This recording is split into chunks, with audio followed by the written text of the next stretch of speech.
This week on Storyboard, we are speaking with Scott Goodson, founder and CEO of StrawberryFrog, on activating brand purpose during the pandemic. And we have two popular social media influencers, Chef Saransh Goila and makeup and fashion influencer Shireen Sikka, speaking to us about how influencers have come to fore and leverage their massive fan following online to initiate several COVID-related causes. Hello and welcome to Storyboard. I'm Shibani Gharat. Purpose was always rising in significance, but now it matters more than ever. The pandemic is testing humanity and values for many brands and organizations, and it has become increasingly important for brands not to just have a purpose, but to activate it as well. So how effectively can brands do so, and how exactly can they do so? We are getting these questions answered as we are catching up with Scott Goodson of StrawberryFrog. Listen in.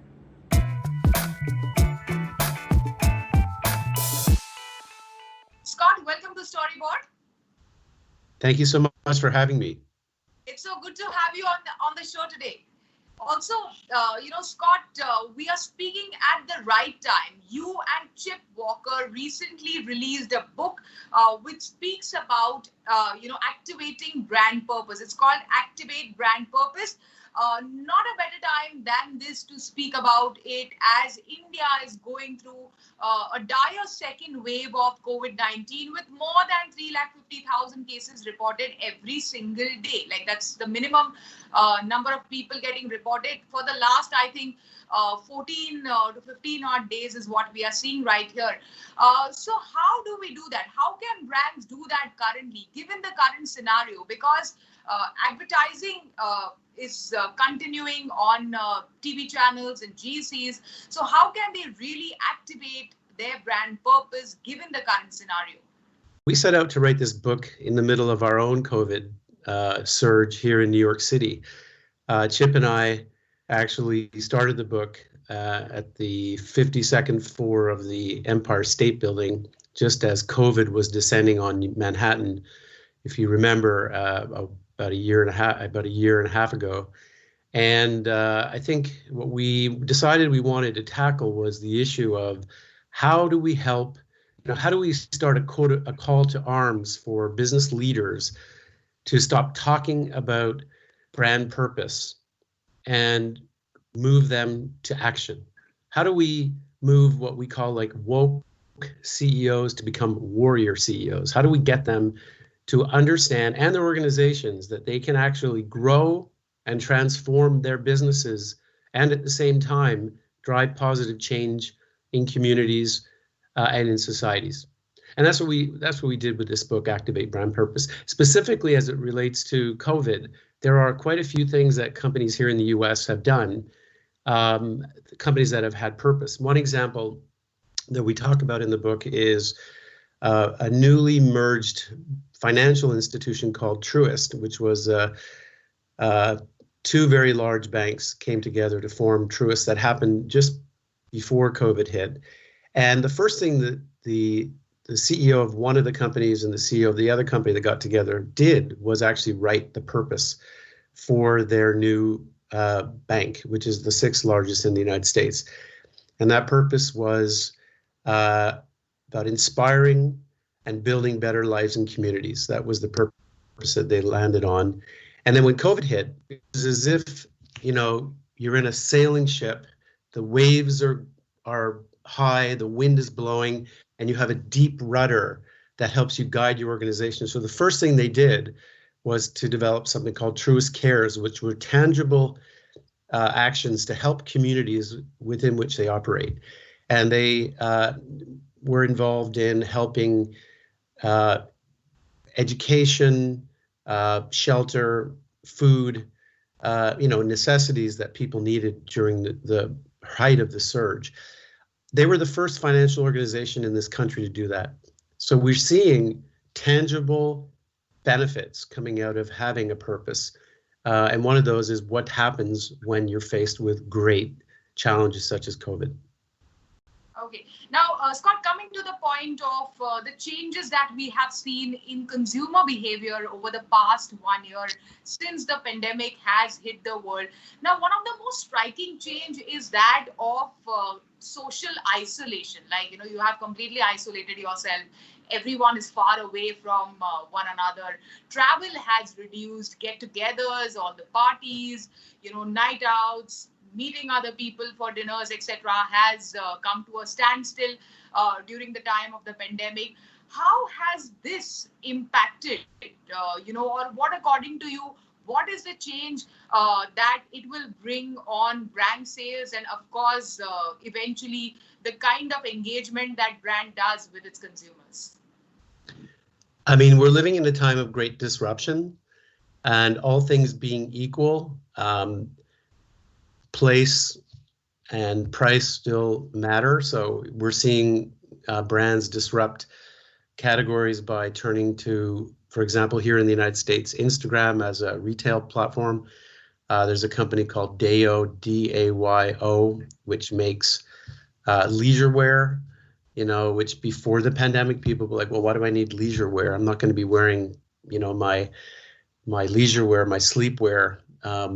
I am a working person, but then when COVID hit, everybody started working at home, and now you can buy this incredibly well-designed leisure wear to wear all day long. And the company's growth has just been astronomical. It's a purpose-based organization. And so, I mean, I think price, placement obviously matter, but all things being equal, if you're, what we're talking about is willingness for people to buy your product, willingness for people to work for your organization. If all things are equal, if you are lagging to your competition and you want to catch up and you want to be equal to your competition, then you want to improve price and product. But if you want to, propel yourself beyond your competition, that's where purpose can make a difference. And you can be seen as not only differentiated, but highly relevant. So during the pandemic, brands that were able to find new platforms, but still had a compelling message, have really benefited and thrived. So another example is a company that was launched just prior to the pandemic called Courbet, Courbet. It's the world's first luxury diamond jewelry brand. It was launched in Paris in a retail space in the Place Vendôme, which is, of course, the center of global luxury beside Van Cleef and Cartier and all the very famous old French luxury brands. And they were the world's first man-made diamond jewelry brand. So their whole ethos is around, they're not blood diamonds, they're sustainable diamonds. The gold is all repurposed gold, so they don't dig it out of the ground. And it's a very strong sustainability message. And their purpose is you can't be beautiful unless you're good. And that brand has skyrocketed during the pandemic. That's a great insight. That's a really good insight. Scott, finally, before we go, and you brought about the point of disruption, and one of the biggest disruptions that we have seen in the year gone by is we have seen a few years of digital transformation in a span of a couple of months in the past 1 year, especially in countries like India. What, according to you, has been the most striking behavior on these social media platforms by the consumers, and what should brands make of it? This is a very hot topic right now here in the United States because of the year we've just gone through, not just in terms of COVID, but during the election and everything. I think what we are seeing is a great backlash to these tech platforms.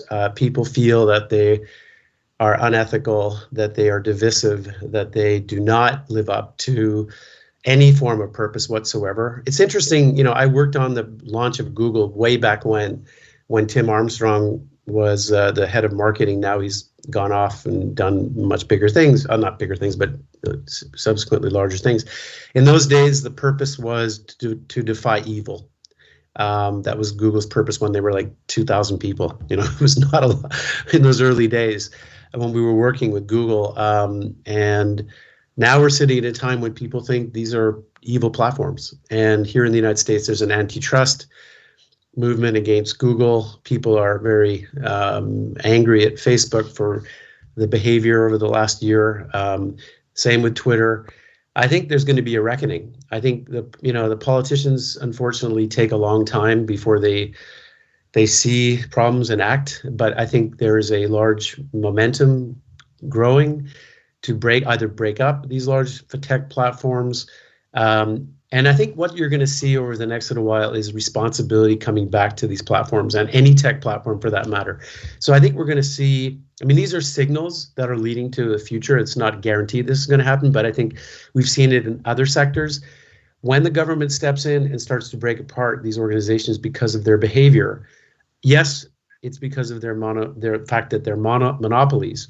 However, and the fact that, in the US, 3 or 4 companies are basically responsible for the whole growth of the economy for the last 12 to 20 months. I think people are going to demand a greater social commitment to these organizations, that they're not just simply generating huge profits, but they're actually building communities. There's an organization here in the United States called the Business Roundtable, which has 180 of the largest companies represented, the CEOs of the 180 largest companies.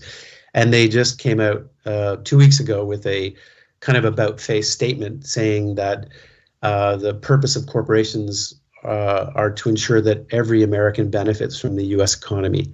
That's a huge shift from even a year ago, where they came out and said that companies really need to stop focusing on shareholder value. They need to focus on stakeholder value, and that means the community, that means the employee, that means anyone who has an interest or connection to an organization. So I think tech companies have certainly benefited from an unregulated Wild West, but that's going to come to an end, and as a result, they're going to start needing to demonstrate that they have a purpose, and they're activating that purpose in a way that's benefiting people in the community. And I think you're going to see huge change as it relates to tech brands. So tech brands need to beware, and they need to start thinking about their purpose and how they act in society. They can't just only generate profit. That's going to lead them to a lot of challenges. All right. Thank you so much. Thanks for speaking to us today. It is time for us to take a short break. On the other side, we have 2 popular social media influencers, Chef Saranj Goila and fashion and makeup influencer Shireen Sikka. And also lined up on this week's notice board, we have a very interesting campaign. So you don't go anywhere. We will be right back.